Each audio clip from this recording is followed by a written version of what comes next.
From the headquarters of Telesur English in Quito, Ecuador, this is From the South, and I'm Serene Gray.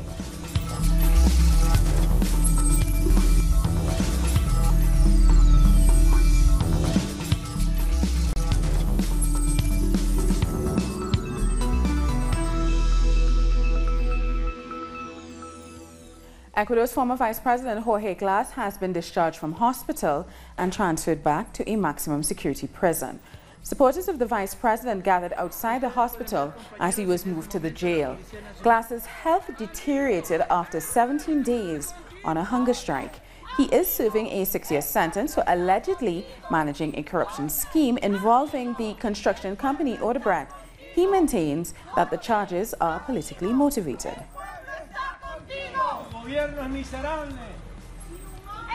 Meanwhile, a court has ordered that the former president, Rafael Correa, has to stand trial for his alleged role in a 2012 kidnapping. Judge Daniela Camacho ordered that Ecuador's former president, Rafael Correa, along with former intelligence agents Raúl Chicaiza and Diana Falcón, and the former Minister of the National Intelligence, Pablo Romero, should go on trial for the alleged kidnapping of Fernando Balda. However, the trial will remain suspended while 2 of the defendants are outside of the country. Interpol had every element to process the detention. Now it has elements to call him to trial. The judge has presented strong arguments. She even rejected some of her arguments. This is very coherent. I don't see how this is the red alert on Interpol can be avoided. Correa's legal team condemned the ruling. His lawyer, Caupolicán Ochoa, said that Judge Camacho took this decision without any technical or legal basis and argued that the whole case is a political persecution against Correa and his supporters.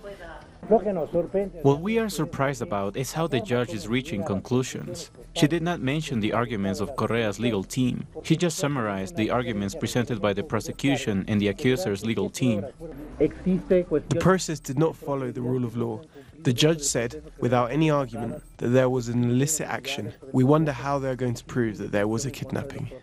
Members of the Citizen Revolution movement and other supporters gathered outside the National Court of Justice in defense of the former president.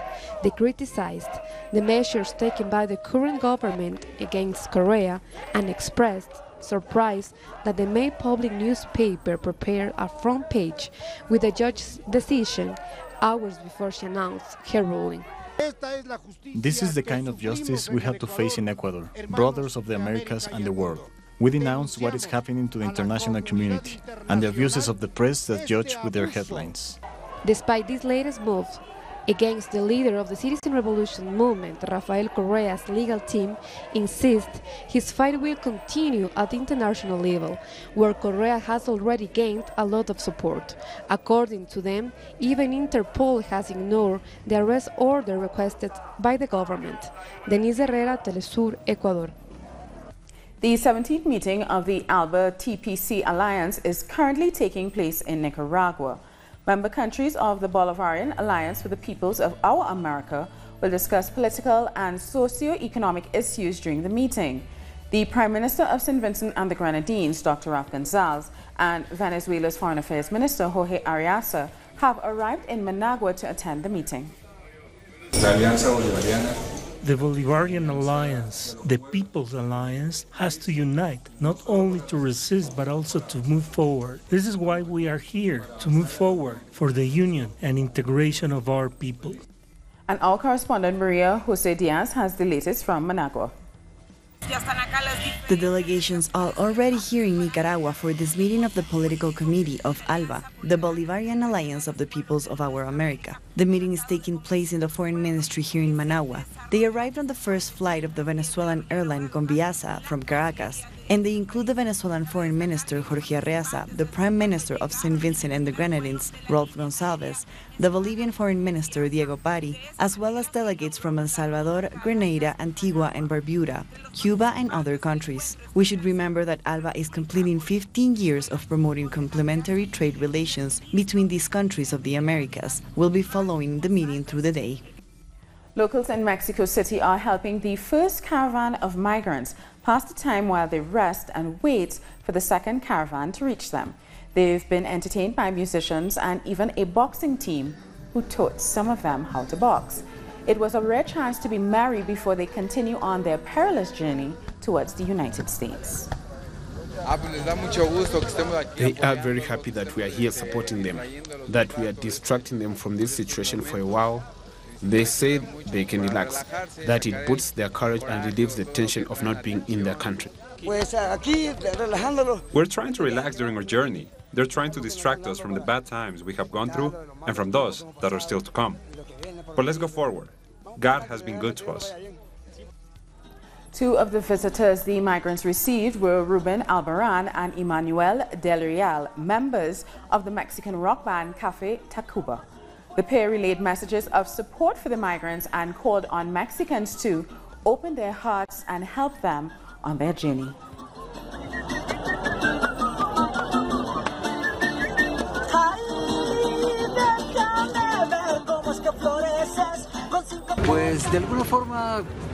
We wanted to use the attention we may get from the media to welcome the migrants and to see that they're being protected and taken care of as they make their way to their destination.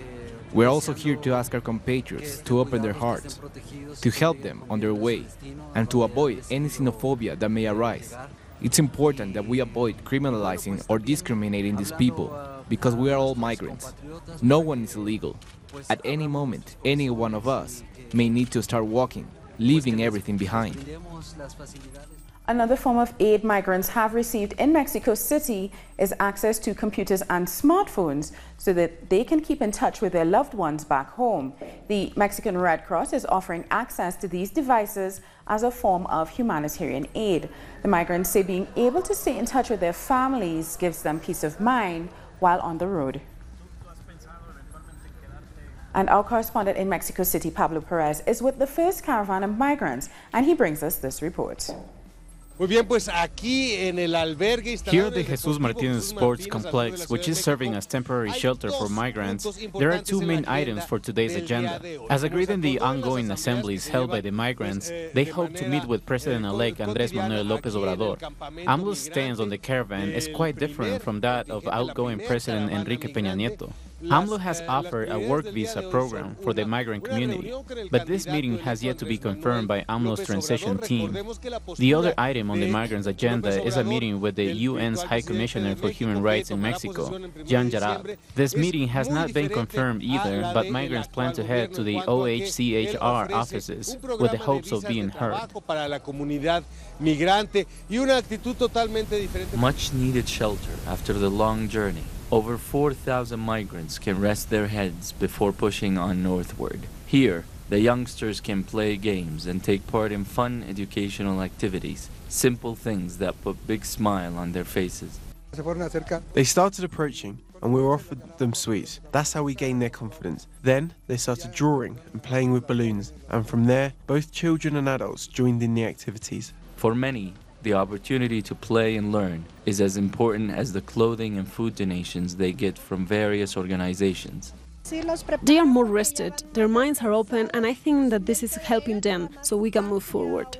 Volunteers say that this opportunity to help members of the first caravan has also been a learning experience for them. I wanted to personally come and meet them so I can see from my own opinion and not to be swayed by all the negative things that are being said on social media. The people that I have met in the caravan are so nice. They are very kind and just quiet and peaceful. At this Mexico City shelter, migrants are also provided with information on their rights. They are told how they can go about applying for shelter or asylum, that this is not limited to 2 states, as was the program proposed by outgoing President Enrique Peña Nieto. For either humanitarian reasons or as free refugee, you can seek shelter or asylum, and I think these people have the right to look for the best option in any state. Before they resume their journey, the migrants are hoping to meet with President-elect Andres Manuel Lopez Obrador. From educational activities to legal advice, Mexican.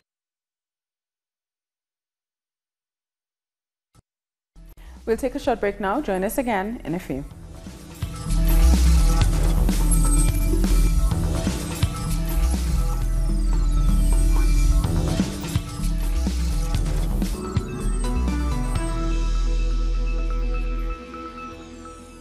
Welcome back. El Salvadorian Theodora Vasquez has received the 2018 Per Anger Prize from the Swedish government. Established in 2004, the prize awards those who have supported the fight for human rights and democracy. Vasquez spent nearly 10 years in prison for murder after she allegedly had an abortion. The prize is a reminder that we do not stand alone. It's a struggle that has crossed boundaries. Those among us who have regained our freedom are the product of the collective work for the rights of women.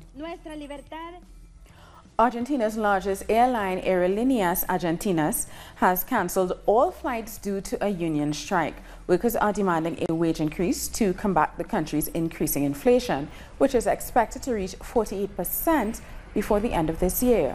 138 flights and over 15,000 passengers have reportedly been affected so far. Workers for the airline are gathering in the country's main airports, preventing the normal performance of tasks. And healthcare workers in the Dominican Republic are demanding an increase in the government's budget for the ailing sector. Social organizations stood in solidarity with healthcare providers as they took their concerns to lawmakers' doorstep. The healthcare sector is falling apart. Our hospitals don't work. We don't have quality medical care. Our demand is clear. We want 3.7% of the GDP for the sector in the 2019 budget. The workers say they believe a significant financial injection could help decrease infant mortality. Dilapidated and deteriorating infrastructure and a lack of equipment and medication is also crippling the health sector. Last year, 4,000 babies and mothers died because of inefficient attention. That's 4,000 lives lost. That means 9 people every day. That's a record number. It's a terrible stain and shame on the government, especially when compared to other countries in the region. Workers from other sectors also joined the protests. They're also demanding a pension increase. Cane field workers are calling for better work conditions.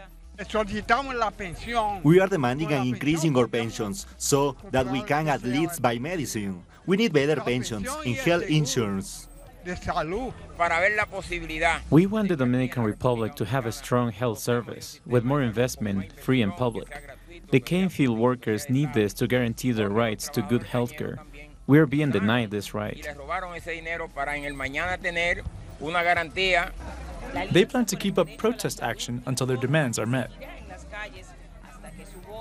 Student movements in Colombia have suspended talks with the government after a 27-day strike. Students say the government doesn't have the will to find a solution to the deficit affecting public universities. They have called for more protests this Thursday and for a meeting with the President Ivan Duque. And social movements and workers' unions are joining the national strike called for by student movements. A call for a nationwide demonstration to protest tax reform and budgetary measures resonates around Colombia. It's being made by pensioners and others from the education and agricultural sectors. We will be giving the first answer to Ivan Duque's government, saying that we reject the tax reform and demand its withdrawal. That measure is tantamount to robbery, as it will dig deep into the poor man in Colombia. Say the tax reform, which includes an increase in value-added tax, is unacceptable. They say this will lead to a hike in the price of basic items, which the most vulnerable already cannot afford. And they say fiscal adjustments in education and pensions will only serve to increase inequality in Colombia.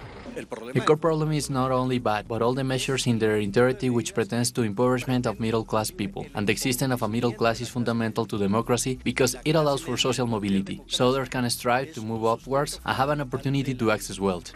The government and the president have previously stated that there is no other way to address the $14 trillion budget deficit, but center-left parties are not convinced. Small and medium-sized companies have an unfair advantage. They earn all money from taxes and do not pay duties on unproductive land. The state gives money to these entities and they do not return a coin to any municipality or department. We need to resist and change how we collect the money. Former vice presidential candidate Ángela María Robledo says Álvaro Uribe's failure to support VAT on basic items is only smoke and mirrors. No hay que llamarse a mentiras ni engaños. We cannot fall into lies and disillusions. Who was it that first proposed the tax reform on basic needs? Was it not Álvaro Uribe and his minister? They did it in 2006, and with his neoliberalism, they are doing it again. Friday, November 9th, social movements, labor unions, students, and farmer organizations, among others, will set a date for the next national strike. Peru's public prosecutor Pedro Chavarri has started an investigation into the former president Pedro Pablo Kuczynski. This in connection with allegations of vote buying to prevent his impeachment. The investigation is also looking into 4 congressmen and a former minister. Kuczynski was in office from July 2016 until March of 2018 when he resigned over a corruption scandal. And the Cuban president Miguel Díaz-Canel has met with his Chinese counterpart Xi Jinping on his official visit to China. Díaz-Canel was welcomed by Xi Jinping with a ceremony in the Great Hall of the People in Beijing. The leaders spoke about cooperation agreements in different sectors to reinforce mutual ties. The Cuban leader is on an international trip, the first since he took office in April. He will next visit Vietnam and Laos. Okay, we're going to take a short break now. More news after this. Stay with us.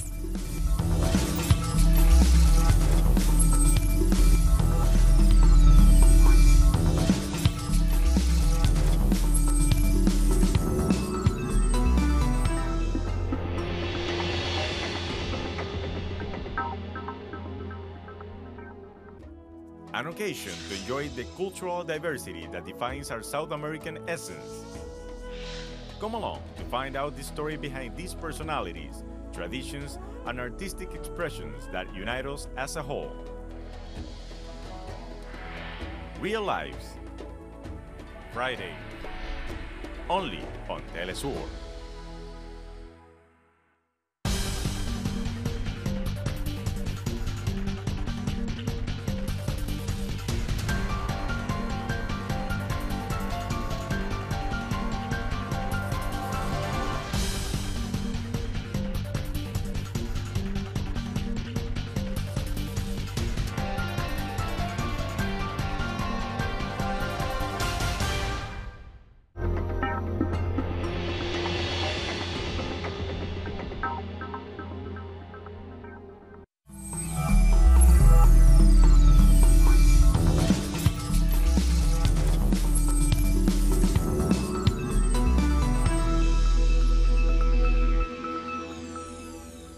Welcome back. Deb Haaland, New Mexico's Congresswoman-elect and one of the first Native American women elected to Congress in the U.S., has said that she plans to open an investigation into missing Indigenous women. Speaking exclusively to Democracy Now!, Haaland also spoke about giving a platform to tribal leaders who've been marginalized. Over the years is missing and murdered Indigenous women. And so, I mean, those are, you know, that is an epidemic. That's something that we need to work on. I'll go to Congress to make sure that we are paying attention to the issues that that folks care about. And I mean, missing and murdered Indigenous women, yes, we care about that in Indian country, but women care about that issue all over the country. So, so those are the kinds of things I'd like to bring to the forefront of our conversation so that we can solve those issues. A mass shooting at a California bar has left 12 people dead, including a police sergeant. The shooter has been identified as the 28-year-old former Marine, Ian David Long. He was found dead inside the establishment, but it's not clear if he took his own life. Police say they're also not sure whether he had any links to terrorism. The bar was hosting a college country music night on Wednesday when the shooter barged in and opened fire. He reportedly used smoke grenades and a semi-automatic weapon. I saw a gentleman walk in like a black outfit, just like a quick disguise, had glasses, black shirt, and then I just pulled out a gun, started shooting, and I saw the first 2 shots that was at a girl that was working the front desk. Started crawling away to like the side exit, and then once I saw the door open, I started running out, and then I heard gunshots behind me, and they sounded close, but I didn't know if they were coming toward me or not, but started running, finally got access to my car. Civil servants in Zimbabwe are going on strike due to deteriorating work conditions. Backed by the trade unions, they will march to the cabinet offices on the 9th of November. Union leaders say that their members have become fed up with a government they see as unresponsive to their concerns. 2 staff members of the International Press Rights Group, the Committee to Protect Journalists, the CPJ, have been released from detention in Tanzania. Angela Quintal and Muthoki Mumo were arrested by Tanzanian authorities on Wednesday while reporting for the CPJ. Authorities claim they were arrested for not having appropriate work visas. Rwanda's public prosecutor is seeking a 22-year prison sentence for a leading political activist and opposition member. Diane Rwigara is accused of inciting insurrection and forgery. She, however, denies the charges, dismissing them as politically motivated. Rwigara is a leading critic of the President Paul Kagame and was blocked from challenging him in last year's election. She appeared in court alongside her mother, who faces a similar sentence.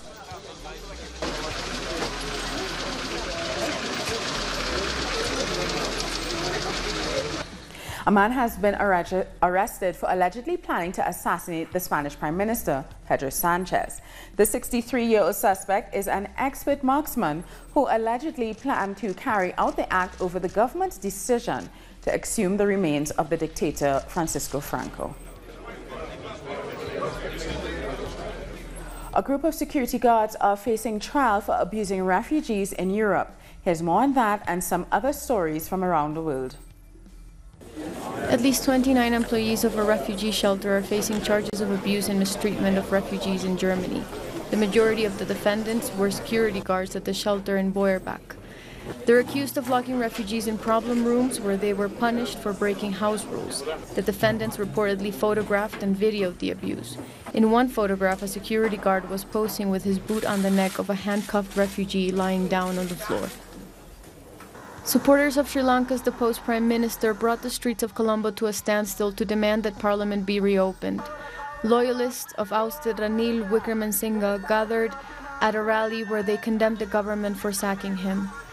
President Maithripala Sirisena named former President Mahinda Rajapakse as the new Prime Minister last month and suspended Parliament. The move, according to opponents, is illegal and has sparked a constitutional crisis.